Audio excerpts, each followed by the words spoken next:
ಈಗ ಬೆಂಗಳೂರಿನ ಇತರ ಸುದ್ದಿಗಳನ್ನ ಪಟಾಪಟ್ ಅಂತ ನೋಡೋಣ ಜಸ್ಟ್ 5ನಲ್ಲಿ. ಬೆಂಗಳೂರಿನಲ್ಲಿ ಹೆಬ್ಬಾಳ ಪೊಲೀಸರು ಅತಿದೊಡ್ಡ ಕಾರ್ಯಾಚರಣೆ ನಡೆಸಿದ್ದಾರೆ. 15 ಕೋಟಿ ಮೌಲ್ಯದ ಡ್ರಗ್ಸ್ ಸೀಸ್ ಮಾಡಿದ್ದಾರೆ. ಕುಮಾರಸ್ವಾಮಿ ಲೇಔಟ್ನ ಮಹಮ್ಮದ್ ಮುದಾಸಿರ್, ದೆಹಲಿ ಮೂಲದ ನಿವಾಸಿ ರವಿಕುಮಾರ್ನನ್ನ ಬಂಧಿಸಲಾಗಿದೆ.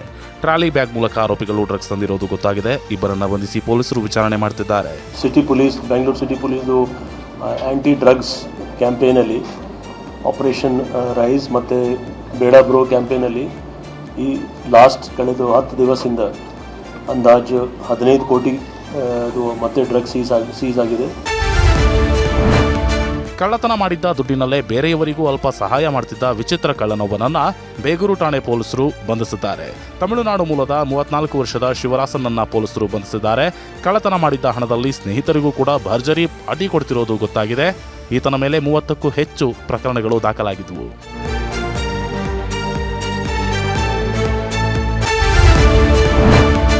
ಬಿಡದಿ ಟೌನ್ಶಿಪ್ ಸಂಬಂಧ ಮಹತ್ವದ ಬೆಳವಣಿಗೆಯಾಗಿದೆ.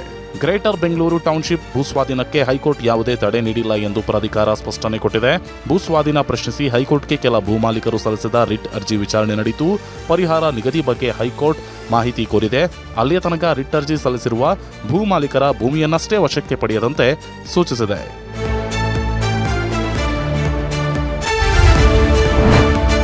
ವಿಜಯನಗರದ ಮುಖ್ಯ ರಸ್ತೆಯಲ್ಲಿ ಬೃಹತ್ ಫ್ಲೆಕ್ಸ್ಗಳ ಹಾವಳಿ ಮಿತಿ ಮೀರಿದೆ.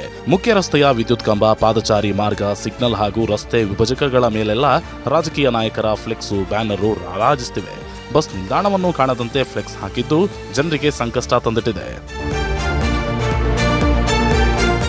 ಗೊತ್ತಿರ್ಬೇಕಲ್ವಾ ಅದೆಲ್ಲ ಅವ್ರಿಗೆ, ಅವರು ಬೇರೆಯವ್ರಿಗೆಲ್ಲ ಹೇಳೋದು ಬದಲು ಅವ್ರು ಫಸ್ಟ್ ಇಟ್ಕೋಬೇಕಲ್ವಾ. ಜನಗಳಿಗೆ ಜನಗಳಿಗೆ ಗೊತ್ತಿರುತ್ತೆ, ಅಧಿಕಾರಿಗಳಿಗೆ ಗೊತ್ತಿರಲ್ವಲ್ಲ. ಅವ್ರಿಗೆ ಗೊತ್ತಾಗಲ್ಲ ಅಂದರೆ ಏನು ಮಾಡೋಕ್ಕಾಗಲ್ಲ ನಾವು.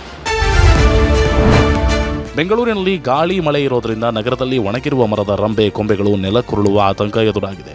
ಪ್ರತಿನಿತ್ಯವೂ ಪಾದಚಾರಿಗಳು, ವಾಹನ ಸವಾರರು ಜೀವ ಕೈಯಲ್ಲಿ ಹಿಡಿದು ಓಡಾಡೋ ಪರಿಸ್ಥಿತಿ ಬಂದಿದೆ. ಸಂಪಿಗೆ ರೋಡ್ನಲ್ಲಿ ಬೃಹತ್ 3 ಮರಗಳಲ್ಲಿ 4-5 ರಂಬೆ ಕೊಂಬೆಗಳು ಸಂಪೂರ್ಣ ಒಣಗಿದ್ದು ಯಾವಾಗ ಬೇಕಾದರೂ ನೆಲಕ್ಕುರುಳಬಹುದು. ಕೂಡಲೇ ಮರಗಳನ್ನು ತೆರವು ಮಾಡುವಂತೆ ಸಾರ್ವಜನಿಕರು ಒತ್ತಾಯ ಮಾಡ್ತಿದ್ದಾರೆ.